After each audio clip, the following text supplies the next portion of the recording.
Est-ce que vous connaissez le groupe Mad Monster?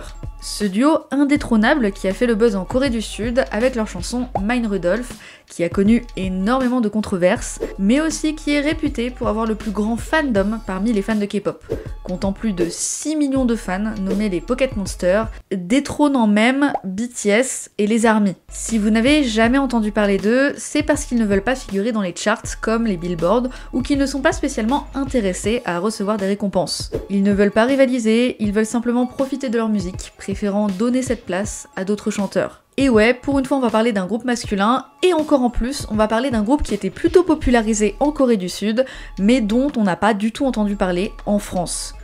Parlons de Mad Monster. Hi, Chai, Mad Monster. 타니야 제이호야.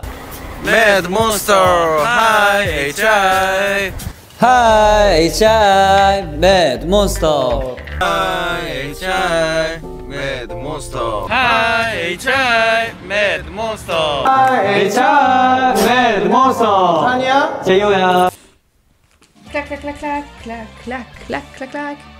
Avant de commencer la vidéo, j'ai deux annonces à vous faire. Première annonce assez rapide, je serai présente à la Korean Touch à Lyon le 6 et 7 juillet. Et j'avoue que j'ai trop hâte d'y être, tout simplement parce que ça va être ma première conférence sur le thème de la K-pop. On va parler des mystères dans la K-pop, on va parler des générations, bref. Si vous voulez participer à ces conférences, si vous voulez aller à un salon à Lyon, voilà, n'hésitez pas à venir. Deuxième annonce, et je vais essayer d'être très rapide, j'ai prévu, si on atteint le palier des 50 000 abonnés, de réaliser une vidéo tous les jours pendant une semaine sur le thème des sasaeng. C'est-à-dire que si vous vous abonnez à ma chaîne et qu'on atteint les 50 000, pendant une semaine, vous allez avoir une vidéo tous les jours qui va parler des sasaeng. C'est un projet qui met beaucoup de temps à se mettre en place. D'ailleurs, j'ai même pas commencé à l'écrire, du coup, je pense que l'annoncer maintenant, c'est peut-être pas la meilleure idée, mais je me dis, vas-y, let's go, comme ça me donnait de la motivation. En fait, j'avais vraiment envie de vous remercier d'être autant à me soutenir, parce que Dieu sait que avoir des abonnés sur le thème de la K-pop, sur YouTube, c'est pas simple. Et du coup, je me dis que le concept est grave sympa, et pourquoi pas faire ça avec un autre palier plus tard, et peut-être avec un autre thème que les sasaeng. Peut-être que je ferai ça version Blackpink, peut-être que je ferai ça version le thème des Coréabou, j'en sais rien, mais en tout cas, je me dis, là on va commencer avec le thème des sasaeng, donc n'hésitez pas à vous abonner si le concept vous plaît, évidemment, et si ma chaîne vous plaît, évidemment. Bref, on va arrêter de perdre du temps, et commençons la vidéo. Mad Monster est un groupe composé de deux membres, Tan et Jae-ho. Ils sont notamment connus et réputés pour leur physique assez atypique, dont on reparlera un petit peu plus tard dans la vidéo. L'agence qui les représente s'appelle Mad Monster et elle a été créée par un certain Daddy, un rappeur hip-hop qui faisait partie d'un groupe de première génération nommé Made Town. Daddy voulait former un groupe de qualité qui soit aussi bon en danse, en visuel et en chant, et c'est lors d'une audition qu'il a rencontré Tan. Daddy a rapidement été impressionné par le talent et la persévérance de Tan, puisqu'il a été aperçu en train de danser plus de 12 heures d'affilée pendant cette audition. C'était tellement intense que Daddy dira plus tard que les chaussures de Tan ont commencé à brûler au niveau du talon tellement il avait dansé. C'est d'ailleurs pour ça qu'il va se nommer Tan, qui veut dire brûler en coréen. Puis il a rencontré Jae-ho en Amérique pendant une battle de danse en plein milieu de la rue. Évidemment, ce fut clair pour Daddy, il faut recruter Jae-ho. C'est ainsi que le duo fera leur début en tant que Mad Monster le 7 juillet 2017, le jour de l'anniversaire de Daddy, avec la chanson Adult, qui sonne comme adulte en anglais, mais la première lettre est un E en coréen pour signifier un enfant. Dans cette musique Adult, ils racontent qu'ils ne sont ni des enfants, ni des adultes, qu'ils sont simplement eux-mêmes. Ils vont rapidement enchaîner avec leur deuxième single, Justin, et c'est avec cette musique qu'ils sont devenus vraiment mondialement connus. Un fait assez impressionnant suite à la sortie de cette musique, Justin Timberlake et Justin Bieber auraient apparemment demandé une collaboration avec eux une fois la musique sortie.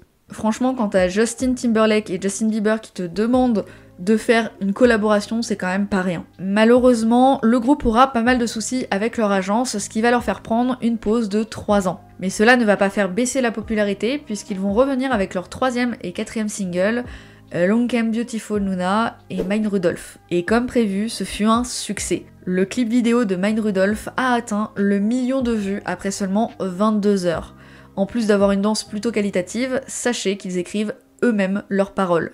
D'ailleurs, certains vont reprocher au groupe de faire une erreur grammaticale en anglais, parce qu'au lieu de dire My Rudolph, ils ont écrit Mine Rudolph. Alors qu'en fait, c'est pas du tout une erreur de leur part, ils ont délibérément laissé ce titre tout simplement pour donner un côté plus poétique. Ce fut tellement un carton en Corée que certaines idoles et célébrités coréennes ont commencé à admirer le groupe. Certains ont même essayé de créer des filtres pour ressembler à leur physique considéré comme parfait aux yeux des Coréens. Je pense notamment à Kim Sejong et Kid et SHINee.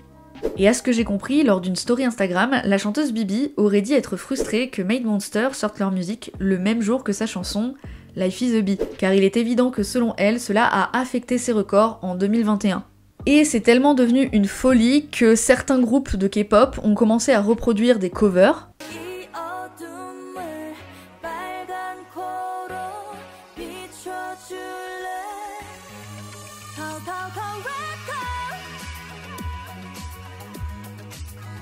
Ou même ils ont commencé à piquer le salut représentatif du groupe. Hi, HI, Mad Monster. Hi, HI. Hi HI. Red ID 커버할까 하거든요, 매드몬스터. 이 어둠을 빨간 코로 코코코 레드코 몬스타엑스가 매드몬스터로 일으킨다. 돌아버리겠다. 뮤비도 여러 번 봤어요. 안무도 땄어요.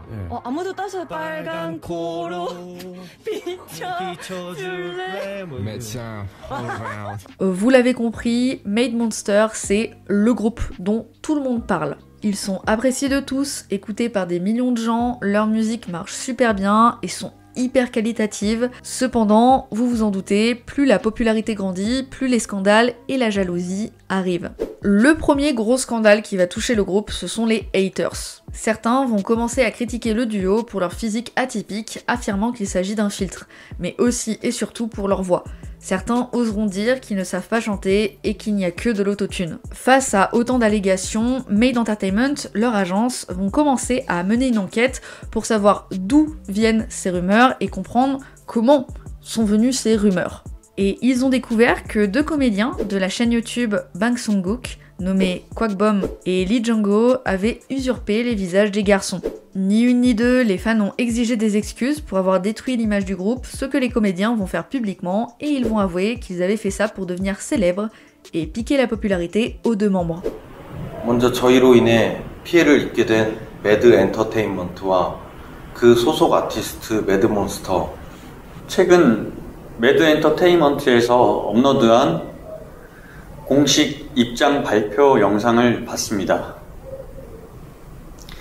그 영상에 언급된 나이든 두 명의 사내 무명 개그맨 광모 씨, 이모 씨가 바로 저희입니다.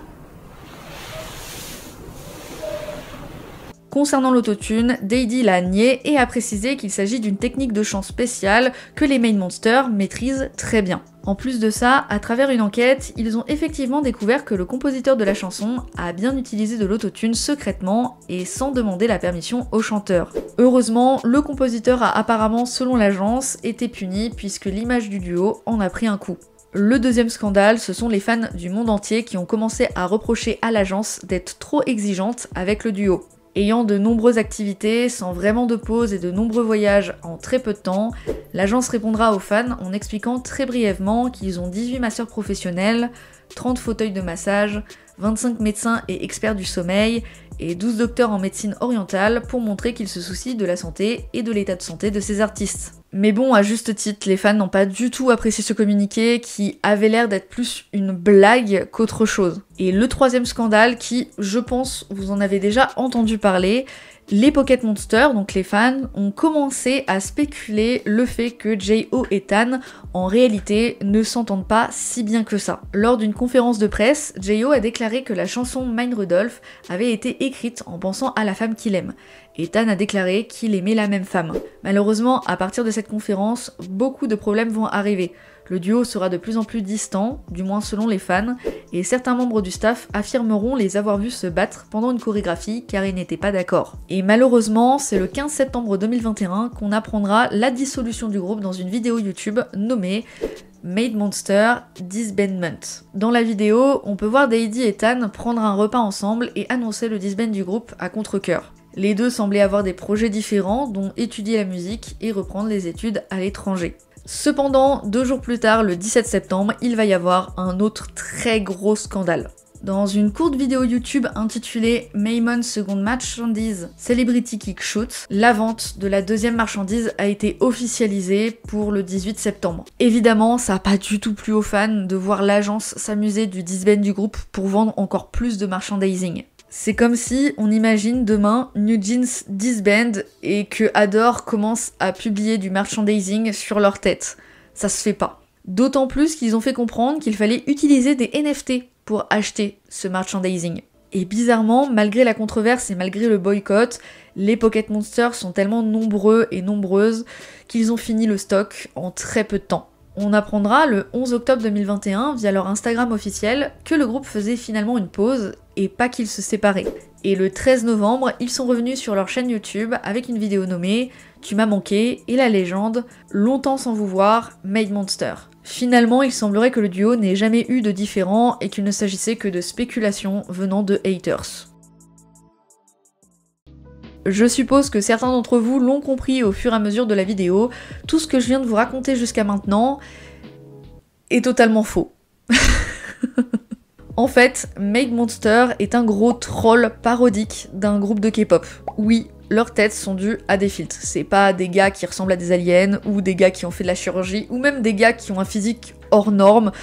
Non, c'est genre juste un filtre. Et non, calmez-vous les armies, vous pouvez reposer votre arme, ils ne sont pas si connus que ça. Évidemment, tous les scandales, les histoires que je vous ai racontées et les musiques sont aussi des grosses parodies. Les 2 membres sont en réalité les 2 comédiens Kwak Bom et Lee Django, qui sont notamment connus pour de base apparaître dans l'émission Gag Concert. La chanson Adults et Justin n'existe même pas. D'ailleurs, si vous voulez une petite fun fact, pendant que j'ai écrit la vidéo, j'ai mis du temps à comprendre le rapport entre Justin Timberlake, Justin Bieber et la chanson Justin. Parce que... Alors non, ça paraît logique quand tu l'entends, mais quand tu le lis, j'étais sur mon téléphone... Non, j'étais sur mon PC. J'étais sur mon PC en train de lire le truc et je me dis mais je comprends pas. Et j'ai mis un temps avant de me dire mais... Ah, Justin. En fait, le duo a gagné en popularité notamment pour ce côté troll, mais aussi et surtout car les Pocket Monsters s'amusaient à créer de plus en plus de situations assez farfelues. Ça me fait penser un peu à l'engouement pour ceux qui ont de la ref du pays l'Istanbul. Ça a commencé d'un délire, et puis finalement internet s'y est mis, et on a commencé à rajouter des trucs au fur et à mesure, et... c'est ce qui fait rire les gens. Et en même temps, ce qui est très drôle, c'est que par exemple, l'anecdote des chaussures de Tan qui prennent feu parce qu'il a dansé 12 heures d'affilée, je suis désolée, c'est un truc... Je suis sûre que c'est un truc qu'on aurait pu entendre d'un groupe de K-pop. Et le communiqué réponse de l'agence avec les 18 masseurs, je suis désolée, c'est hilarant. J'ai eu l'impression de voir l'agence Spire Entertainment répondre, c'est très drôle. Voilà, enfin... pas l'agence Spire Entertainment, mais c'est drôle de faire une parodie là-dessus. Et pour revenir un peu plus dans le sérieux, saviez-vous que ce ne sont pas les seuls à avoir tenté de faire un groupe de K-pop parodique? Le premier que je pourrais vous citer, c'est Yuvi, un duo comique qui a sorti plusieurs chansons parodiques sur la K-pop et d'autres aspects de la culture coréenne. Leurs chansons sont souvent humoristiques et satiriques. Une de leurs chansons les plus célèbres, c'est Itaewon Freedom en feat avec JYP. Cette chanson parodie les quartiers d'Itaewon à Seoul, qui est connu pour sa vie nocturne animée et sa diversité culturelle. Mais je vous conseille aussi leur musique, Zazaza. Elle est sortie en 2015 et c'est également une parodie humoristique qui se moque des clichés de la K-pop et de la culture coréenne en général.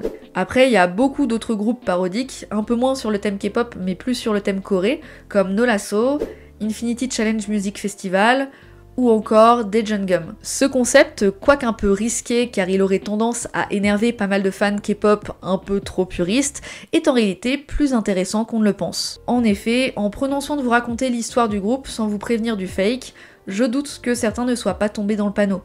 Et peut-être même que certains n'ont pas vu la vidéo jusqu'au bout et y croient encore. Ne croyez pas tout ce qu'on dit sur internet, que ça vienne de TikTok, que ça vienne de YouTube... En règle générale, les influenceurs K-pop ne croyez pas tout ce qu'on dit. Et quand je dis on, Je me compte dedans, c'est pour ça que j'essaye de mettre un maximum de sources en description pour que vous puissiez rechercher par vous-même. Vérifiez vos propres recherches, mais ne croyez pas tout ce qu'on dit comme la vérité pure et dure. Déjà car même avec des sources, on peut se tromper, ça arrive, mais aussi car il est simple de faire circuler des rumeurs fausses, aussi banales soient-elles, qui peuvent mettre à mal des idoles. C'est toujours très important de le rappeler. J'espère que malgré que ce soit un gros troll, vous avez quand même appris pas mal de choses et que vous avez apprécié cette vidéo sur Made Monster. Honnêtement, moi ça m'a fait énormément plaisir de faire une vidéo sur le sujet parce que c'est très différent de ce que j'ai l'habitude de faire et ça me permet un peu de souffler avec toutes les autres grosses vidéos que j'ai prévues dans le futur.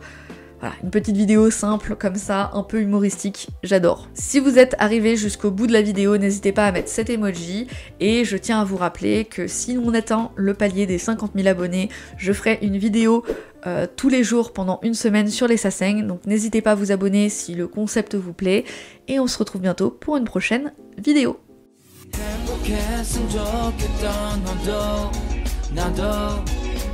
행복했으면 좋겠다 나도 우린 가던 그대로 keep going 잘하고 있으니 우리 매일 행복했으면 좋겠다 나도 아침 해를 지내